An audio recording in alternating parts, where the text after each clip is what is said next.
Antiviral agents. अब antiviral agents क्या होते हैं? अब जब वायरल लगा है तो यहाँ पे कुछ वायरल इन्फेक्शन की बात हुई है, एजेंट्स जहाँ आ जाए तो समझ जाओ ये पर्टिकुलर किसी मेडिकेशन की बात करने वाले हैं या ड्रग्स की बात करने वाले हैं। एंटीवायरल एजेंट्स वो मेडिकेशन होती है या वो ड्रग होती हैं जिनका काम है वायरल इन्फेक्शन को ट्रीट करना, वायरल इन्फेक्शन को सही करना, उसको ख़त्म करना। कैसे? वो वायरल रेप्लिकेशन को इनहिबिट कर देगा, मतलब जो रेप्लिकेशन चल रही थी ना उसको बंद कर देगा, या फिर जो होस्ट का इम्यून रिस्पॉन्स है उसको बढ़ा देगा। जिसके होस्ट की बॉडी में जाकर ये सारे काम चल रहे हैं तो वो क्या करेगा, टारगेट करेगा, उसके इम्यून रिस्पॉन्स को बढ़ा दे, बढ़ाने के बाद वो खुद ही फाइट ऑफ कर लेगा, लड़ लेगा।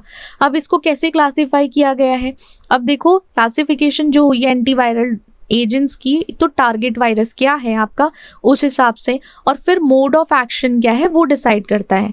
क्लासिफिकेशन में जो आपका एंटीवायरल एजेंट है वो इन्फ्लुएंजा ए वायरस इनहिबिटर्स है, तो जैसे आपका एमेटिडिन हाइड्रोक्लोराइड है, रिमेटिडिन हाइड्रोक्लोराइड है। एंटी हर्पीज वायरस है, उनके एग्जाम्पल है साइक्लोविर, तो ये साइक्लोविर यहाँ इंपॉर्टेंट है हमारा।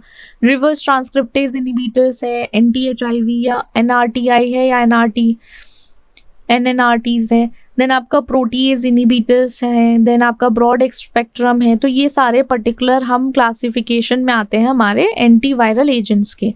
तो हमें इसमें सबसे पहले जो क्लासिफिकेशन पढ़नी है वो है एसाइक्लोविर की, उसका सिंथेसिस देखना है, सार देखना है। अब आपका एसाइक्लोविर है, इसका जो केमिकल स्ट्रक्चर है इसमें C कार्बन 8 है हमारे, हाइड्रोजन 11 है, नाइट्रोजन 5 है और ऑक्सीजन 3 है। ठीक है।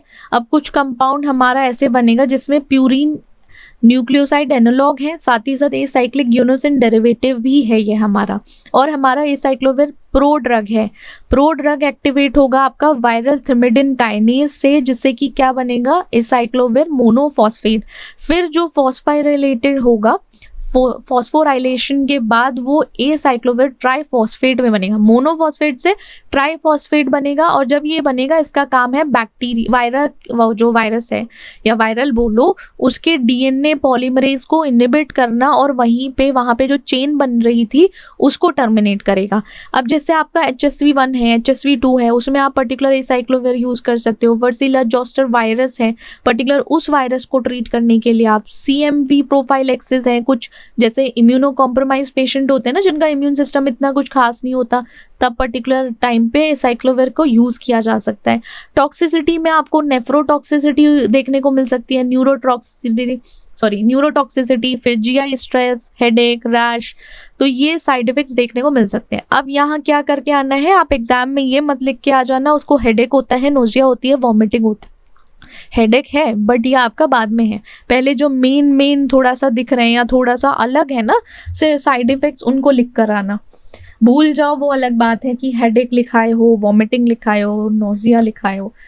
ठीक है। सार है एसाइक्लोविर का, जो एसाइक्लिक ग्विनिन एनालॉग होता है वो ग्यूनोसिन को मिमिक करता है, बट उसमें क्या रहता है, प्रॉपर शुगर नहीं रहती, वो लैग करता है, जिसकी वजह से वहाँ पे चेन का टर्मिनेशन हो जाएगा। जैसे ही चेन का टर्मिनेशन होगा वहाँ इनकॉर्पोरेशन होगा उसका DNA में, कुछ जो वायरस का DNA है उसमें चेंजेस आ जाएंगे। अब जो फ्री हाइड्रोक्सिल ग्रुप है ऑन साइड, उसका क्या होगा, फॉस्फोराइलेशन हो जाएगा। उससे फॉस्फोराइलेशन होने की वजह से, किसकी वजह से, पर्टिकुलर हमारा जो वायरल थाइमिडिन काइनेज एंजाइम है उसके थ्रू ही फॉस्फोराइलेशन होगा, जो बहुत ज़रूरी है। एक तो जो हमारा प्रो ड्रग है उसको एक्टिवेट करने के लिए इन्फेक्टेड सेल में, पता चला सेलेक्टिव एक्टिवेशन ही नहीं हो पाया इन्फेक्टिव सेल में, बेकार हो गई ड्रग। ग्यूनिन बेस है वो रिकॉग्नाइज करेगा वायरल एंजाइम के थ्रू, इसलिए ज़रूरी है। एब्सेंस रहेगा, जो फुल शुगर रिंग है वहाँ पे वो नहीं होगा, जिसकी वजह से प्री मेच्योर पहले ही DNA चेन का टर्मिनेशन हो जाएगा। ये की मैकेनिज्म ऑफ एक्शन है किसका, फुल शुगर रिंग का एब्सेंस होना। मॉडिफिकेशन अगर करते हो आप साइड चेन में तो क्या होगा, सेलेक्टिव फॉस्फोराइलेशन जो होने वाला था या पोटेंसी जो थी हमारे ड्रग की, तो क्या होगा, एसाइक्लोविर की वो कम हो जाएगी, राइट। अब इसकी सिंथेसिस है साइक्लोविर की, इसमें क्या होगा, इसका ग्वेनिन का एल्काइलेशन होगा, किसके साथ होगा ये, 1 बेंजोइल ऑक्सी 2 क्लोरोमिथॉक्सी इथेन के साथ, जो हमारा क्या है, ट्राई इथाइल अमाइन में। अब जो हाइड्रोक्सिल ग्रुप है और अमाइनो ग्रुप है ग्वेनिन का, वो प्रोटेक्टेड था पहले ट्राईमिथाइसिल ग्रुप से, फिर उसको ट्रीट किया गया। ट्रीट करने के बाद जब हाइड्रोलिसिस हुआ, ये आपका इंटरमीडिएट कंपाउंड फॉर्म हुआ। इंटरमीडिएट कंपाउंड फॉर्म होने के बाद आपका एट द एंड क्या आता है, ये एसाइक्लोविर। अब एसाइक्लोविर हमारा प्रोड्रग है। प्रोड्रग होने के बाद फिर एक और होगा, जिसकी वजह से एक्टिवेशन के बाद एक एक्टिवेटेड, वो तो अंदर फॉर्म बॉडी के अंदर चलेगा वो पूरा प्रोसेस, तो उस पर इतना ध्यान देने की ज़रूरत नहीं है।